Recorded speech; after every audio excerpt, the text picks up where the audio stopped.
sister, Maggie. But before I begin, Dave, I'm gonna need you to stand up.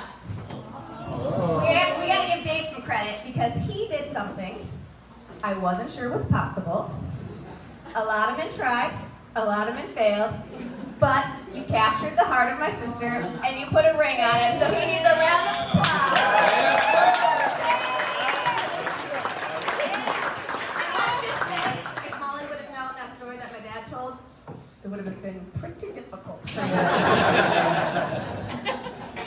So, being twins in a smaller town meant Molly and I spent a lot of time together. We shared a room, shared friends, a car, played on the same sports teams, and went to all the same classes together. While I love my sister very much, Molly and I are pretty opposite personality-wise. I have always called Molly a butterfly. She flips and floats wherever the wind takes her, never a care in the world. She is free-spirited, artistic. She believes the best in people and thinks everything will work out in the end. A dreamer, if you will. I admire these qualities about Molly, for in this duo, I am the realist. I like structure, being punctual, and always having a plan. However, with Molly's carefree spirit, she can on occasion be a bit absent-minded. Molly tends to lose things quite frequently. Phone, purse, car keys. So while sometimes we tend to butt heads over these differences, I have to admit, I always end up with some good Molly stories, which I'm going to share with you tonight. So let's begin when she was going to vacation in the Dominican Republic. She did the one thing that every airport announcement tells you not to do. She left her luggage unattended. And of course, it got picked up, and she had to go to the Dominican with just the clothes on her back. Molly also loves to cook. She follows recipes on her computer quite frequently. At one point in college, she was following a recipe, forgot she turned the stove on, set her computer on the stove, completely melted it. Probably my favorite story is when she was out to eat in Champaign and she went to drive home and she couldn't get her car to start.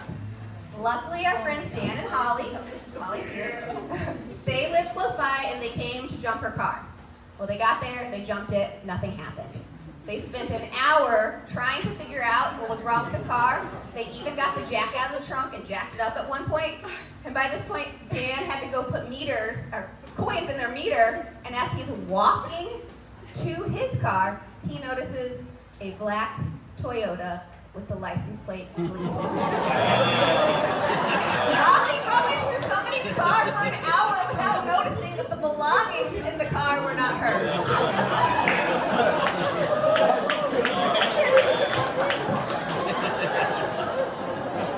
So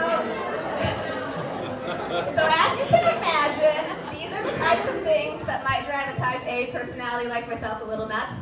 And by the time we went to college, I was ready to go our separate ways. But my parents, thankfully, convinced us to go to the same school. Now, I'm not sure if they cared about our sisterly relationship, or they just thought it would be easier to drop both of us off at the same place and pick both of us up at the same place.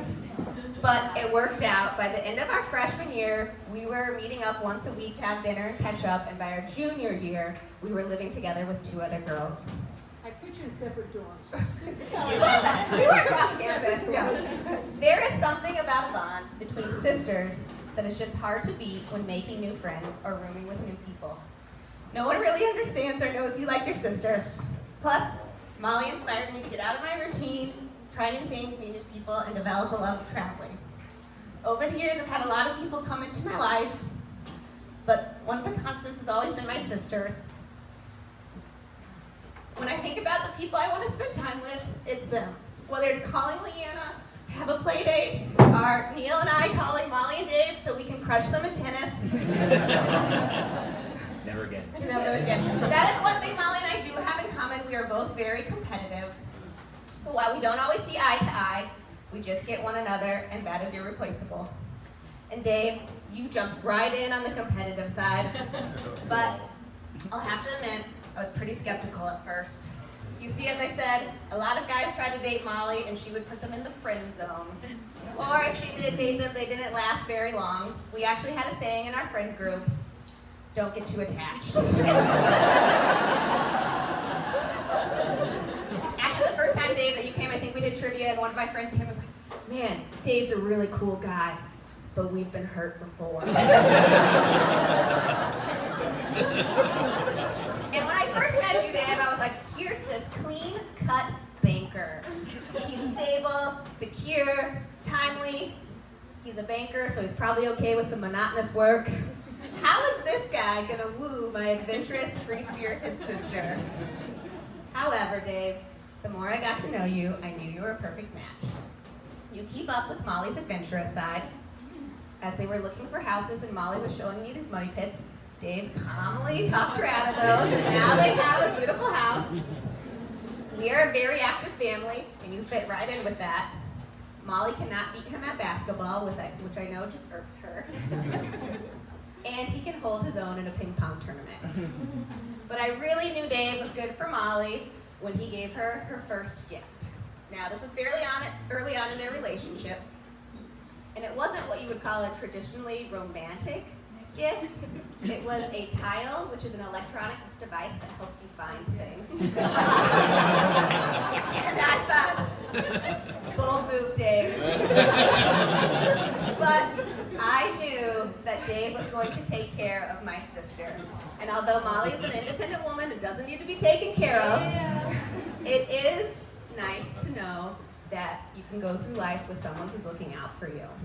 You see, I think there are dreamers and realists in this world, Molly the dreamer and Dave the realist.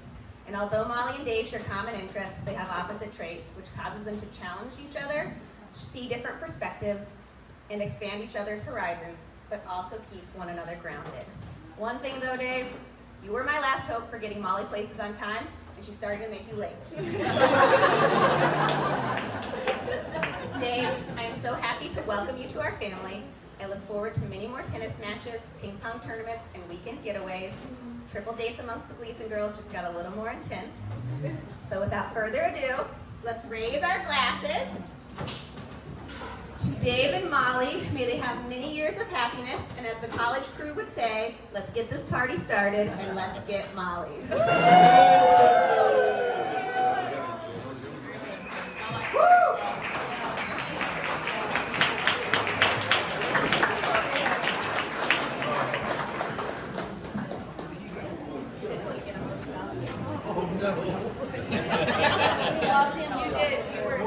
You guys got a long night of speeches, sorry. So, hello everyone. For all who don't know me, I am Molly's younger sister, Leanna, the blunt, give you my opinion, whether you want it or not, sister. So first off, I have to say, I have never liked any of Molly's boyfriends, till I met Dave. There was just something I liked about him from the get-go. One night, Molly comes home from a date, and, hold on, I'm gonna lose my place here. One night, Molly comes home from a date with Dave and kind of just looks at me while I'm watching TV, and she starts to laugh. And I'm like, what? How was your date? She chuckles again, and she goes, I'm dating you. I was shocked, yet extremely flattered. They say girls usually date their dads. In this case, it was a sister.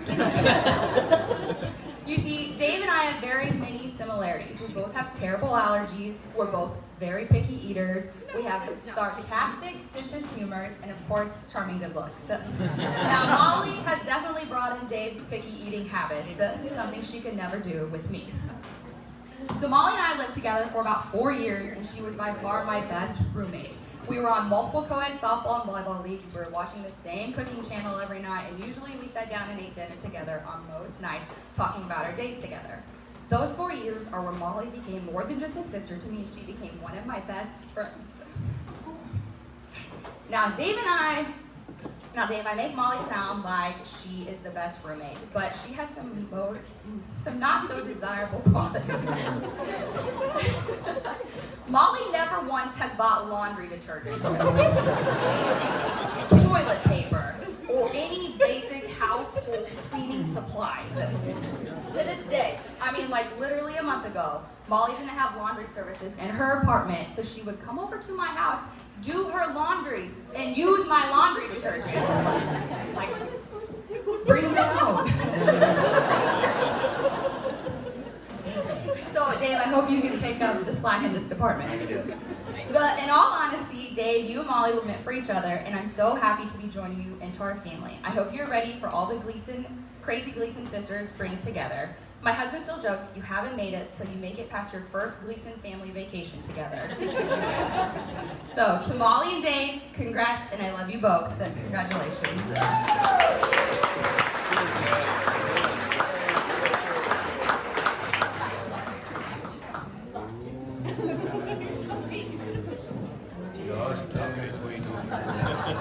I'm a little too tall to stand up here, so.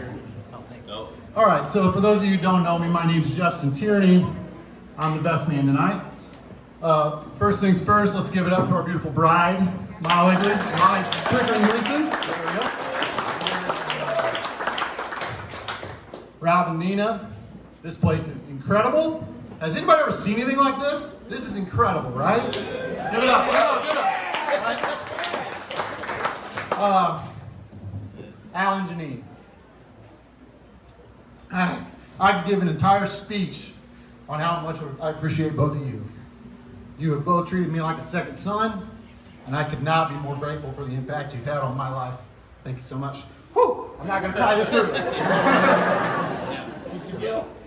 And that leaves Dave, the one and only Dave. So, in 2 weeks, I'll be celebrating my 5-year anniversary.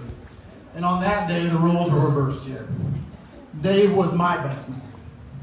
And he gave the speech at my reception for us, and to many people's surprise, it was actually a really good speech. The theme of the speech was pretty much, Dave's the introvert, I'm the extrovert. And that's kind of the nature of our friendship, it always has been. I wouldn't necessarily call Dave an introvert. You know, what I would say is he chooses his words before he speaks very, very carefully, which is something literally no one has ever said about me. So that's kind of the difference between us. Now, if Dave ever decides to step back from the banking industry, I actually think he would have a very bright future in politics. Now, that may not make a lot of sense, but if you know Dave, you know that no one in the history of the world has ever been better at dodging questions than David Pickering.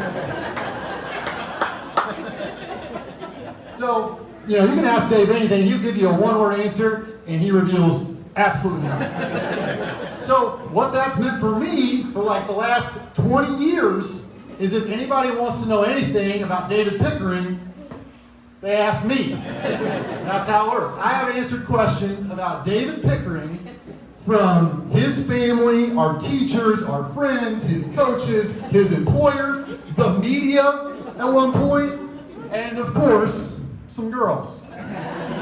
So, the irony that he's marrying Molly, who has a master's degree in communication, and whose literal job title is Communications Director at the Illinois Stewardship Alliance, should not be lost on anyone. That's not an accident. So, seems that I've been fired as Dave's official spokesperson. And Molly, that job's gonna be yours now.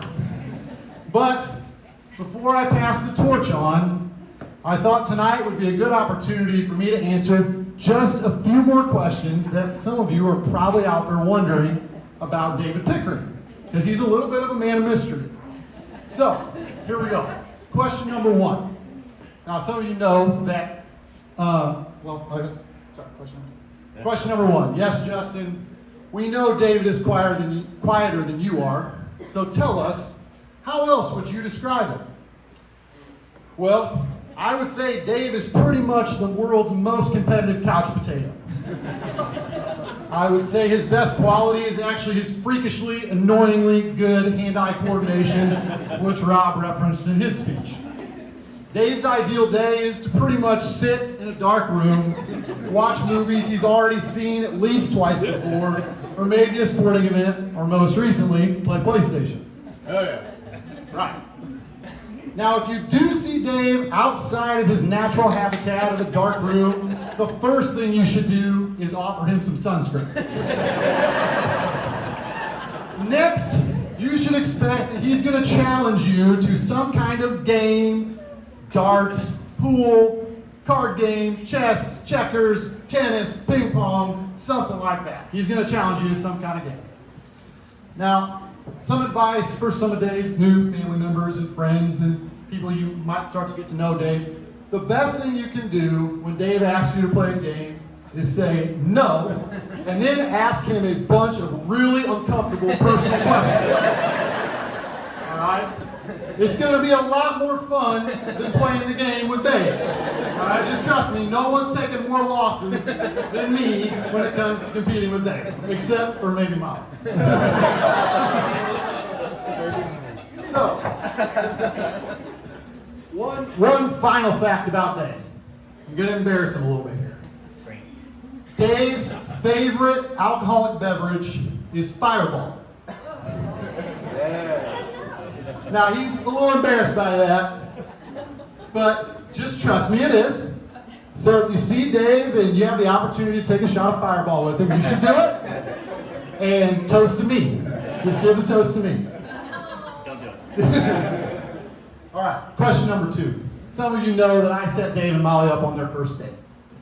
So some of you may wonder, what made me think that they would be a good couple? Honestly, I have no idea how that was going to work out. I mean, let's face it, the age difference between them is pretty substantial. That's a little bit of an inside joke. It's really not, but we like to kid Dave about his age. So, beyond that, though, they do come from 2 completely different backgrounds. One grew up in the country, the other grew up at the country club. Good story. So now, most of you know that Molly was raised on a farm near Broadwell or Elkhart, somewhere out there. I'm a city kid from Lincoln, I don't know. And she's well known as the more chill, free-spirited twin sister, Maggie, who's more the type A, as she said. And just a few short miles away, Dave was raised in a cul-de-sac near the Elks and was well known for being the second best player on WLB's junior high basketball team. Jason Hart's in Alaska right now. Now, my understanding as a city kid from Lincoln was that Molly was tilling fields in Logan County with a mule and a plow, you know, and she's some kind of child gardening prodigy from my understanding. Meanwhile, you know, Dave, the only time he ever got his hands dirty was when he was picking up a ball in the sand trap on number 2 at the Elks. Okay? And trust me, before he met Molly, the only thing Dave had ever planted was his ass in the couch in the Ferris basement. Let's be real clear on it. Now, this is one of my favorite things about their relationship. This summer, they bought a house near the Elks. Okay? Here's how marriage works right here. And they are literally raising chickens. One of them is named Matilda. It's like that awful Hallmark movie, you know? That's how it kind of feels to me. It's like the old golfer guy agrees to let the sweet, innocent farm girl bring her chickens to stay next to the golf club, and that's how it ends, happily ever after. That's what it reminds me of.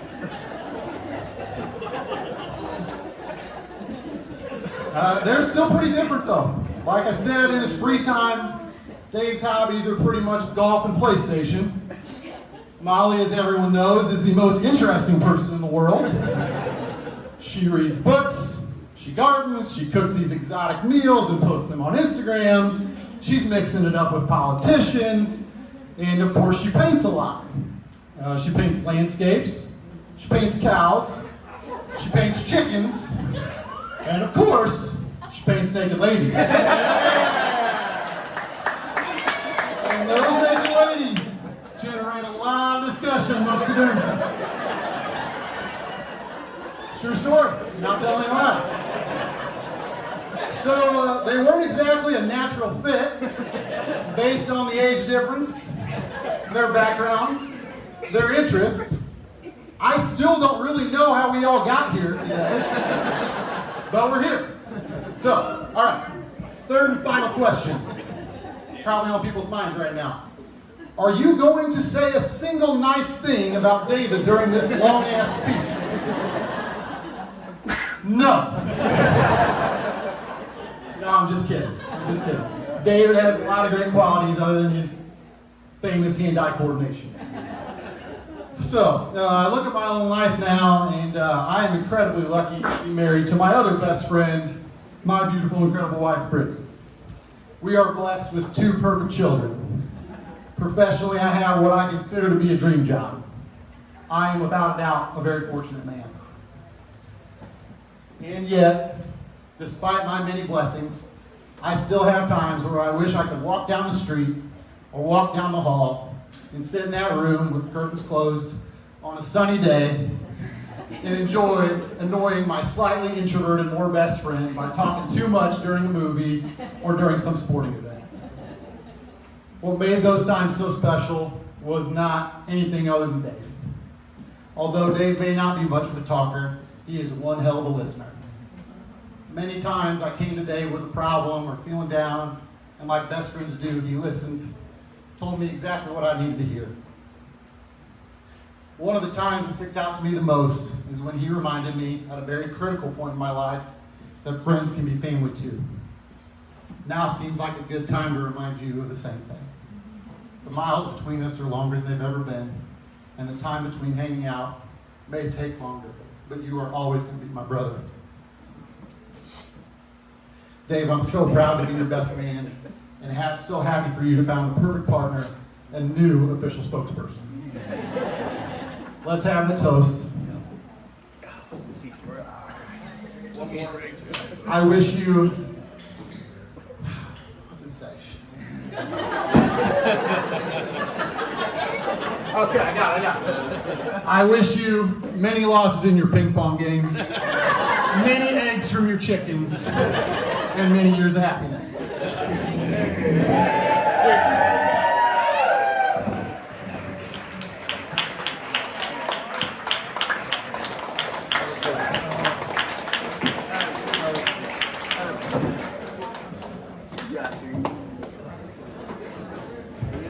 All right, thank you, Justin.